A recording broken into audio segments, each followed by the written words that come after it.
24 ఏళ్ల మిస్టరీకి ఎలాంటి end card పడబోతోంది ఈ రోజు? నటి ప్రత్యూష కేసులో ఇవాల్టి సుప్రీంకోర్టు అంతిమ తీర్పు ఏ విధంగా ఉండబోతోంది? ఈ కేసులో నిందితుడిగా ఉన్న సిద్ధార్థ రెడ్డి దాఖలు చేసిన పిటిషన్ ని, నిందితుడికి జీవిత ఖైదు విధించాలన్న ప్రత్యూష తల్లి దాఖలు చేసిన పిటిషన్ ని సుప్రీం విచారించబోతోంది. ఈ కేసులో తుది తీర్పు ఎలా ఉండబోతోంది?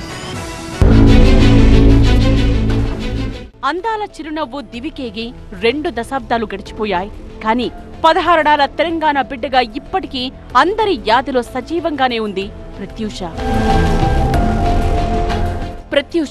పేరుకు తగ్గట్టుగానే వెండితెరపై వెలుగు రేఖలా ప్రభవించింది.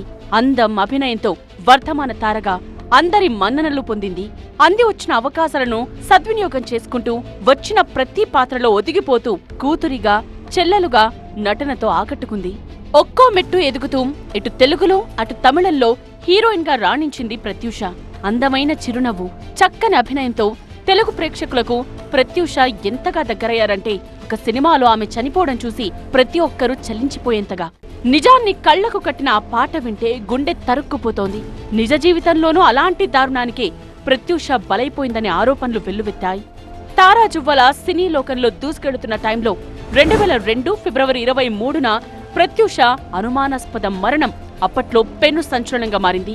అపస్మారక స్థితిలో ఉన్న ప్రత్యూషను స్నేహితుడు సిద్ధార్థ రెడ్డి హాస్పిటల్ కు తరలించారు. ప్రేమ పెళ్లికి తమ ఇంట్లో వాళ్లు అంగీకరించలేదని ఇద్దరు ఆత్మహత్యయత్నం చేసినట్టు చెప్పాడు. ప్రత్యూష తిరిగి రాని లోకాలకు వెళ్లింది. చికిత్స తరువాత మార్చి 9న సిద్ధార్థ రెడ్డి డిశ్చార్జ్ అయ్యాడు. వర్ధమాన తార ప్రత్యూష అర్థాంతర మరణంపై ఎన్నో అనుమానాలు వ్యక్తమయ్యాయి. అయితే సిద్ధార్థ రెడ్డి ప్రత్యూష కూల్ డ్రింక్ లో పురుగుల మందు కలిపి తాగినట్టు పరీక్షల్లో గుర్తించారు.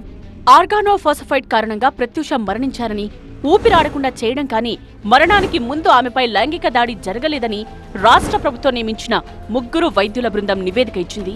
నిందితుడిపై 306 ఆత్మహత్యకు పురికొల్పడం, 309 ఆత్మహత్యకు యత్నించడం సెక్షన్ల కింద ఛార్జ్షీట్ దాఖలు చేశారు పోలీసులు. కానీ ప్రత్యూషది ఆత్మహత్య కాదు, ముమ్మాటికి హత్యేనన్నారు ఆమె తల్లి. సంవత్సరాలు కాదు, 2 దశాబ్దాలుగా న్యాయం కోసం అలుపెరగని పోరాటం చేశారామె. మరి 23 ఫిబ్రవరి 2002న అసలేం జరిగింది? జయం సినిమాలో అవకాశం వచ్చిందన్న సంతోషంతో డైరెక్టర్ను మీట్ అవ్వడానికి వెళ్లిన ప్రత్యూష అపస్మారక స్థితిలో హాస్పిటల్ పాలవడం వెనుక అసలు నిజాలేంటి?